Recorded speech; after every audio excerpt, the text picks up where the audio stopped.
Hello and welcome to the Strong, Healthy, Happy podcast. I am your host, Debra. Really pleased to be here as always. Today is my group coaching clients check-in. And what I've decided to do today is focus on my clients' challenges from this past week because I know they are going to be really relevant to many of you. And I thought it would be really, really good to get stuck in and talk about some of the challenges that they have been experiencing. So I'm not going to do their check-in podcast response. As usual, normally we celebrate the wins, talk about what's gone well, and then go into challenges and general questions. Today is slightly different. We're going to go straight into the challenges because it's going to be very valuable. And like I say, I'm pretty sure you're going to be able to resonate. So the first challenge that's come up is what to do when your routine is interrupted or changed. Now, it is the summer holidays. You listening to this podcast, you may have kids that have broken up from school. Maybe just summer in general tends to have a different type of routine in your household or the way that you go about your day-to-day life. No matter how your routine or when or how your routine changes, it is really important to realize that you can't expect to do the things you usually do in the usual way, at the usual time, at the usual location, for the usual frequency, in a changed routine as what you were doing in your normal routine. And once you accept and realize that there's going to need to be changes to your expectations and your routine, and not try to fit a square peg in a round hole, which is pretty much what you're trying to do by trying to get everything done that you usually do in the usual way, in your usual routine, into a changed routine. And once you realize that, you will be able to then accept and think about how your routine has changed and how you can still do all the things you want to do, but it might have to be done in a different way to the way that you usually do it. Now, when there's a change of routine, and I'm going to give you a personal example. For me today, I have had a change of routine. It's just a day, but it's a change of routine. I planned today my schedule ahead of time yesterday so that I knew that I would have to get up an hour early. I've been up since 5:30 a.m. this morning, and I have tried to make the time to do everything that I needed to do and get done because I have an unusually busy day today, and it's my son's 21st birthday, of which I'm spending time with him. And so my usual routine has changed. I'm recording this podcast about 2 hours earlier than I would usually record it. I knew that, I planned for it, and I've been able to achieve it. Here I am. Now, in the summer or whenever you've had a change of routine, the first thing you need to do after accepting that you've got this change of routine is create a plan, a new plan. Now, your plan, your routine might change day to day, especially if you've got kids and your schedule looks different on different days. Perhaps you've got days out, perhaps you've got people coming over, perhaps you're at work, perhaps there's just a day at home. Your routine may change day to day, and that's okay because you can have a rough idea how your routine is going to look through the week, but then you can refine it the day before the following day and start planning and scheduling to the very best of your ability. Now, it is important you're listening to this podcast because you have weight loss and health goals. And so you need to set aside time to do what is important to you. Now, if you usually do your exercise after dropping the kids at school or whatever time it usually is, in this change of routine, you're going to have to accept that you might not be able to exercise at your normal time of day. And perhaps if it's too challenging to take the time out to go to the gym, you might have to do an at-home workout.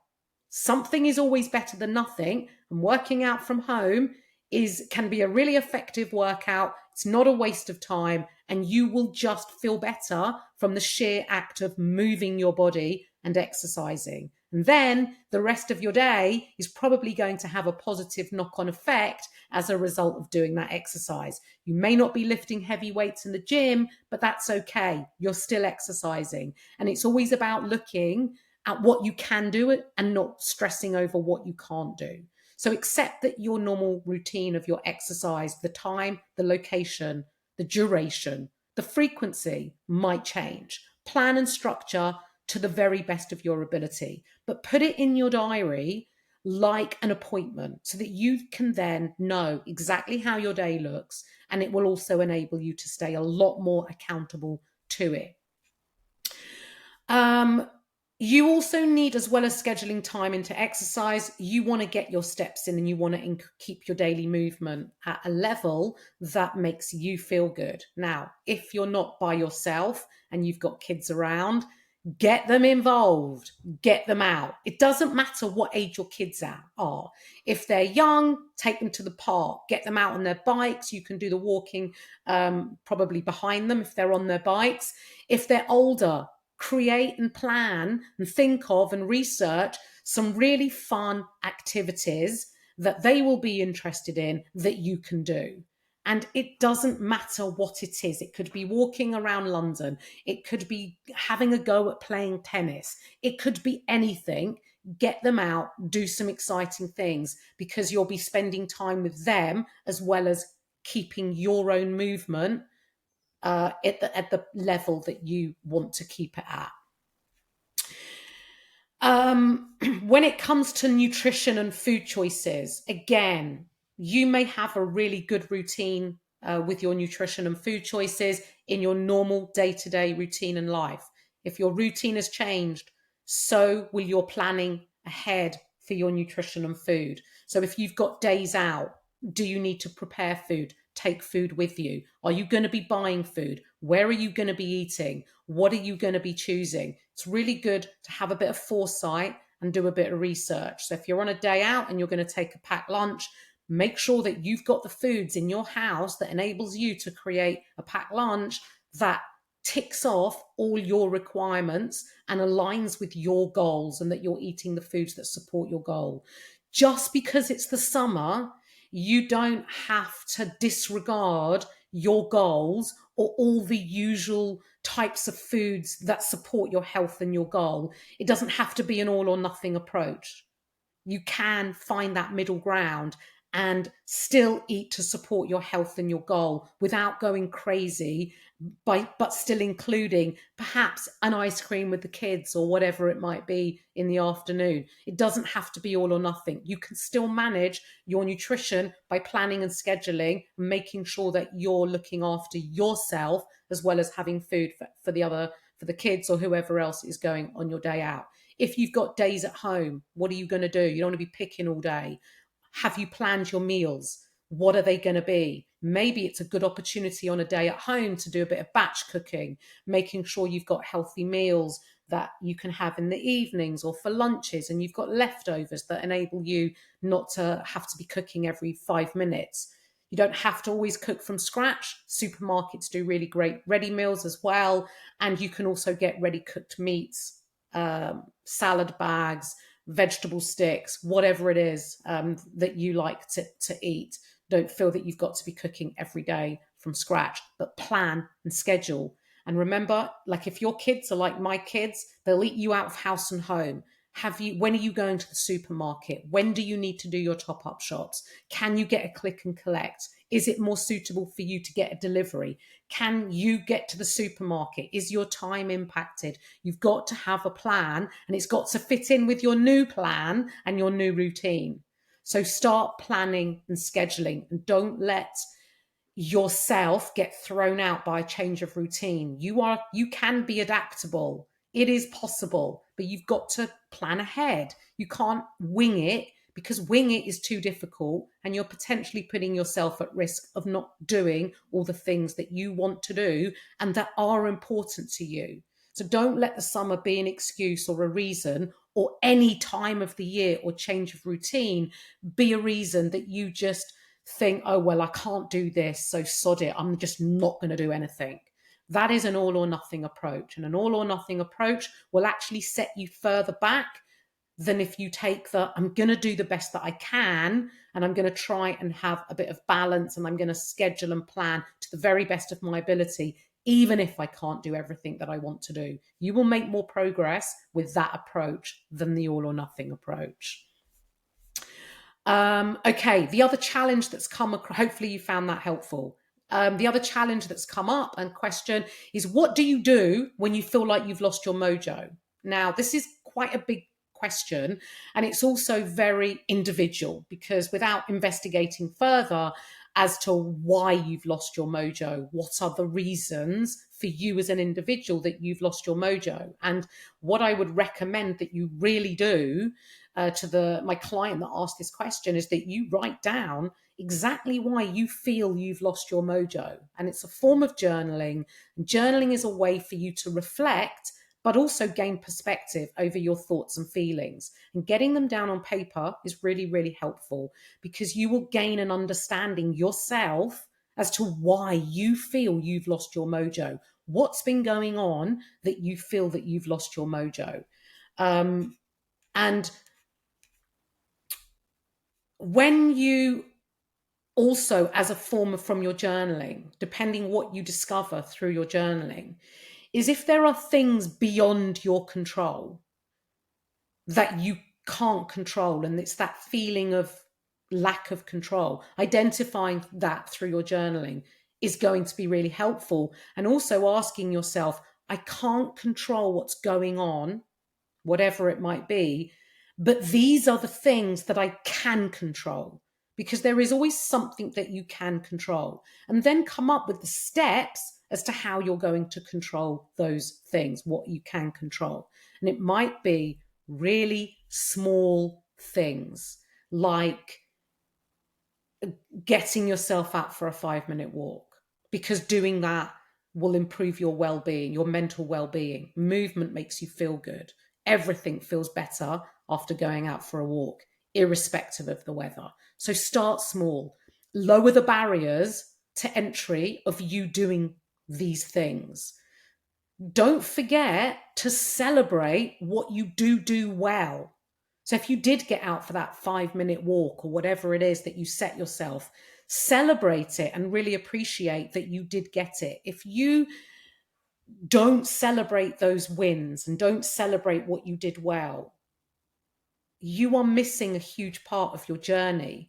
And these wins help you to feel good and to feel accomplished and to really feel grateful for what you are capable of doing well, no matter how small they are. Also, with the benefit of hindsight, and you can do this as part of your journaling, is recognize if there were any specific circumstances that, with the benefit of hindsight, you could have handled better. And if so, identify what they were and what steps you would take differently if you were faced with the same circumstance again, knowing what you now know. And this will help you learn forwards. You will never fail. You will only fail forwards. So it's very important that you reflect and understand where things went wrong or what you could have done better if faced with those circumstances again.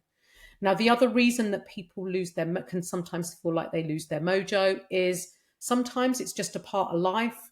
Sometimes we're feeling like we're able to take it all on and do it all.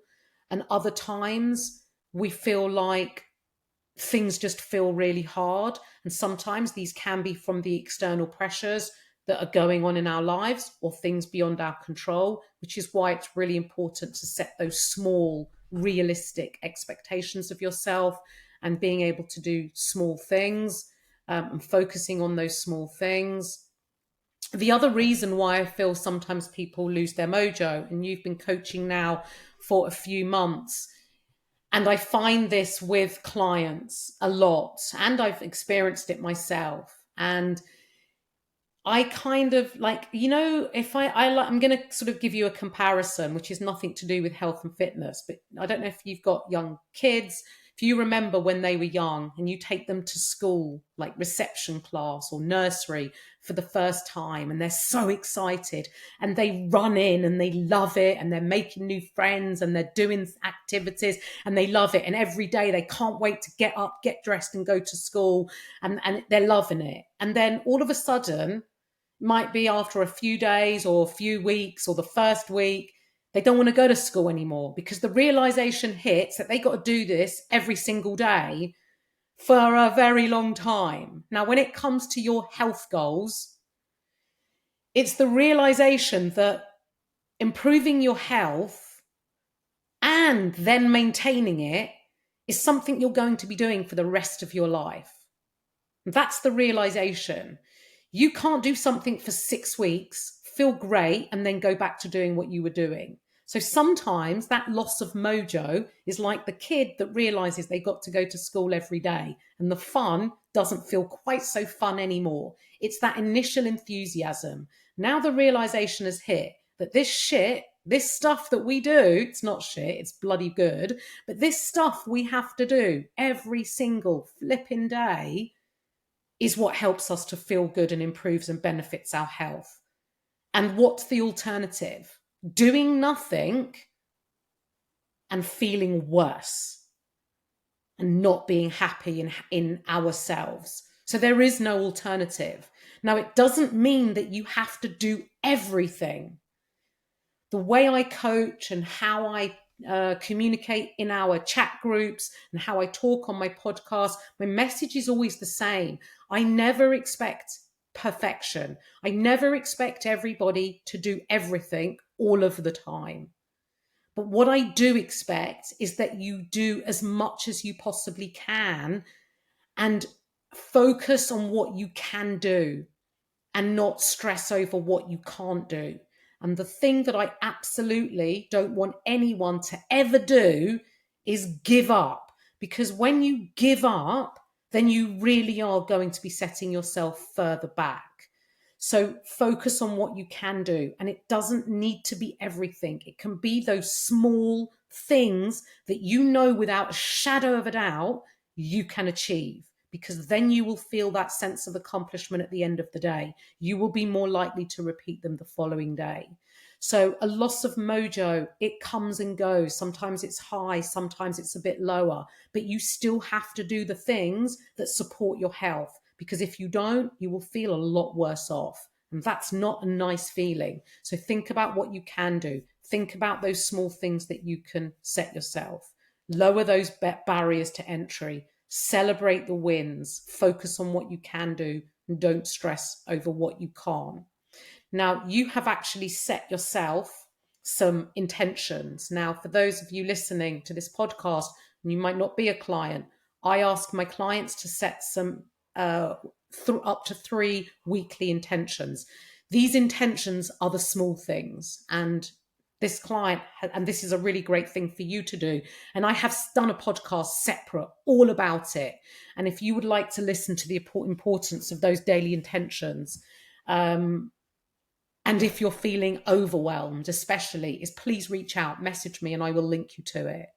Now, you have my client who's set these intentions. She's set the intentions to start reading the messages in our community chat group. Well, that's a great start, and that's really achievable. Now, what I want you to do with this intention is, when are you going to read those messages? When? At what point in your day are you going to set aside the 5 minutes to catch up and read the messages? Schedule it in your diary, just like you would the dentist. Put it in your diary. Put it on a repeat if it's the same time every day. If it's not the same time, because you know you're seeing a friend or you've got plans, when are you going to read those messages? Number 2, you've set the intention to track food for at least 3 days. This is a good intention. Which 3 days are you going to track? Be specific. Don't just think, oh, will it be today or will it be tomorrow? Because then you probably won't end up doing either day. Set the 3 days. Put it in your diary as a reminder to keep you accountable. I am going to track my food in full today. Set those 3 days. Be specific. And then you are going to do at least 1 strength session. This is music to my ears. I'm a very big advocate of strength Exercise is very important for women, especially those of you going through menopause.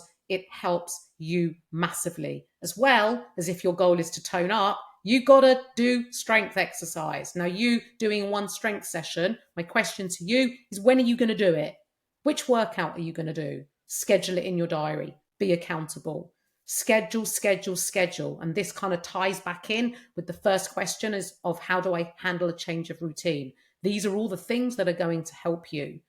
Combine them all together and you're going to really nail it. Don't need to do it perfectly, but you do need to do it consistently. Next challenge is I'm struggling to get back on top of nutrition and get back tracking. So again, very much ties in with the previous challenges. Set your intention. When are you going to start tracking in full? Lower the barrier. Instead of thinking I'm going to track 7 of my days, can you start by tracking 2 days, 3 days? And if so, like the previous challenge, which days? Set a reminder, be accountable, do it accurately and as honestly as you can. And just to let anyone listening know, is not all my clients do track calories. Tracking is a great tool for managing your nutrition intake, but it's not for everybody. And I have plenty of clients who manage their weight loss outside of tracking food. We do other methods, but tracking is a great tool and it's worked for this client up until this point. And the one thing that I do notice with this client is since she has been inconsistent with her tracking, her scale weight is very slowly trending back upwards. So we need to bring your nutrition back under control and bring yourself back into a calorie deficit, because not tracking has made it difficult for you to manage your calorie intake. So do get back on top of it. And remember, as what, whether you track or not, if you eat the food, it still counts. It's a bit like, I remember years ago in my teenage years when I used to go to Weight Watchers, I used to joke, if you stand up, by the way, I don't advocate Weight Watchers, I'm just part of my dieting history. But I remember saying, to a friend, oh, if you stand up and eat the broken biscuits, they don't count. Well, it does count whether you sit down or stand up, and tracking is exactly the same. Whether you track it or not, it still counts. Now, it ties into the next question as well, is how to manage feeling hungrier around your period. Now, the person that asked this, my client that asked this, has also not been on top of her tracking. Now, if you're not on top of your tracking and you're not looking at your protein intake, and I'm not managing that in any other format or any other method, if you're not eating enough protein, which could be a thing that you're struggling with from not tracking, you're not going to be supporting and managing your hunger to the best of your ability, because protein helps keep you fuller for longer. Alongside that, eating plenty of veg, salad and fruit will also, from the increased fiber, keep you fuller for longer. So making sure that you're nailing those fundamental basics. In terms of specifically managing hunger around your period. Now, not everyone struggles with increased hunger around their period. All women are different. Not everyone has the same struggles, or even if they do, they're not necessarily at the same time. And also, please be aware of not falling into a self-fulfilling prophecy of thinking, oh, I'm due on. Oh yeah, this is when I feel hungrier, so I'm going to eat more because that's what I'm supposed to feel. Don't fall into that self-fulfilling prophecy. You may not feel hungrier at all. Stay on top of your nutrition. Nail your protein, nail your veg, salad and fruit. You may be able to regulate and manage your hunger. Remember to create those high volume meals. High volume meals is where you're getting a shit ton of bang for your buck. For example, adding a lot more salad and veg to your plate, adding sufficient protein, and perhaps reducing, if you want to stay in a calorie deficit, the portion of your fats and carbs, but increasing your veg so there's still no space on your plate. It's full, it's nutritious, it's filling, and it's healthy.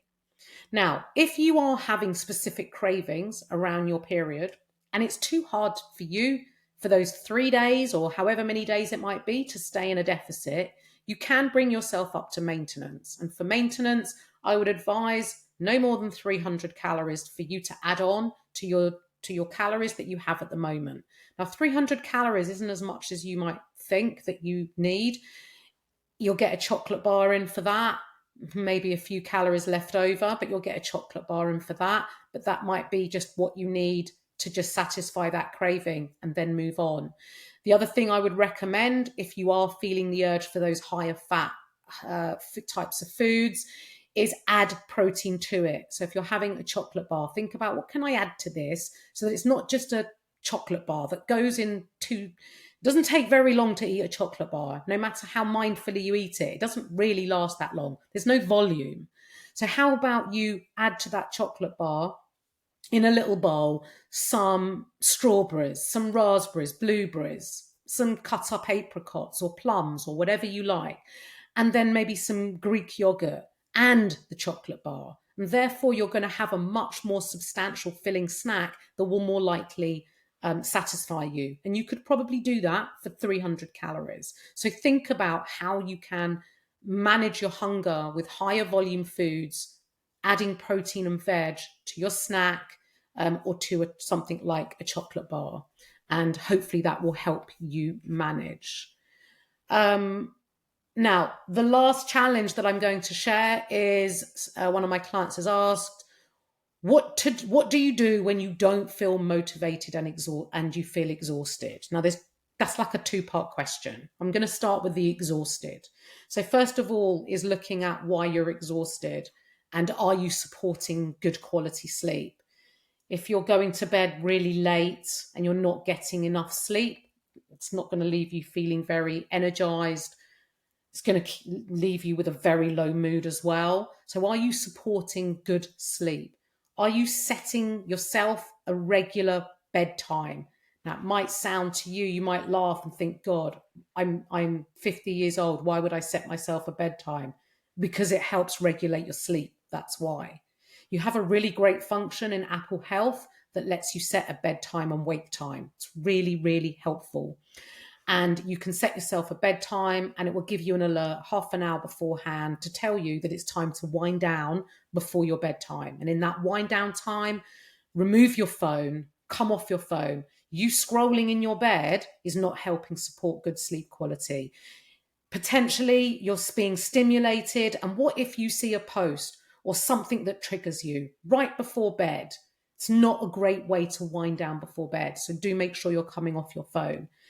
Yes, you can watch TV up until half an hour before you go to bed. And then I would really recommend that you get yourself into a wind down mode, read a book, do something that reduces your stress and brings yourself into a nice, calm and relaxed state. It's really a nice idea on Spotify. You can set a timer as well, is just to play some guided meditation. And it will help get you off to sleep. You don't have to worry about turning it off because you can set that timer to switch itself off. It's a really nice way to go to sleep. Doing some deep breathing along with the guided meditation will really bring you into a calm and relaxed state. You also want to be waking up around the same time every day, and this helps you get into a really nice rhythm of bedtime, wake time, and it will help you reduce your feeling of tiredness and exhaustion. Make sure as well that you don't go up to bed and then start drawing the curtains. Make sure that your curtains are drawn earlier in the evening.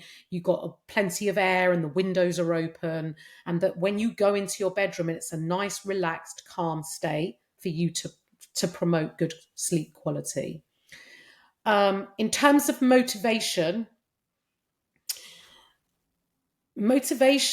I know we use the figure of speech, I feel motivated or I don't feel motivated. Now, we use that in figure of speech, but actually motivation isn't actually a feeling. Motivation is driven by your actions. Now, what does that mean simply? It means that when you do something that makes you feel good and results in you feeling accomplished and perhaps taking a step closer to the goal that you have, that feeling is what makes you feel motivated and is what enables you to repeat the action that you did Maybe that was exercise. It enables you to repeat that action because you're going to want to feel good because you know you felt good the last time. You're going to take another step closer to your goal, and then you're going to feel great. And this is how you keep your motivation levels high. You can't sit at home complaining that you feel tired, complaining that you don't want to do anything, complaining that you don't feel motivated from not taking any action. You have to take action, but it comes back to setting realistic expectations, lowering the barrier, making sure that the intentions that you set yourself are achievable, realistic, and that you can absolutely do. So you then get to experience those feelings of accomplishment and take that one step closer to the goal that you have. Now, you've set yourself intentions to do a minimum of one workout. I love this. This is great because you're going to feel good as a result of that workout. When are you going to do it? Be specific. Schedule it in. What workout? Hopefully, it's one of the program strength workouts as part of the group coaching. Schedule it in and know which workout you're going to do. You've also set yourself intention to turn your phone off 30 minutes prior to bed. Amazing. This is exactly what I've been speaking about. So well done, you. Stay accountable to it. Get it done. Be strict with yourself and call yourself out if you find that you're still on your phone and it's now 25 minutes before bed. Be strict, come off and take yourself off that phone. It's going to serve you really well. You will sleep a lot better. I guarantee it. And then your other intention is to ensure that you eat 3 to 5 portions of fruit and veg daily. So you've lowered the barrier by taking it down to 3. Obviously, we want a minimum of 5, but hey, let's set the expectation realistic. You've done that. So well done. I want to hear back from you next week in your check-in, how you got on with your intentions. And that's to all my clients. Stay accountable to those intentions you set and tell me about them next week in your check-in. For anybody listening, if this sounds interesting and that you would like my support as a coach, you can absolutely have that and join my next group coaching program. We're going to be kicking things off on the 1st of August. And the summer is a great time to start for all the reasons that I've talked about in this podcast. You don't have to quit your goals or think that you can't honor the goals that you have because it's the summer. And I'm going to show you and prove to you that you can on this next 6-week group coaching course. And you will be joining the community of ladies that were in the group coaching program previously. And it would be great to welcome you. In the show notes is a link to apply, and then I will be in touch. And yeah, it would be great if you joined. I hope you found this podcast episode helpful. Have a great rest of your day, and I'll catch up with you soon.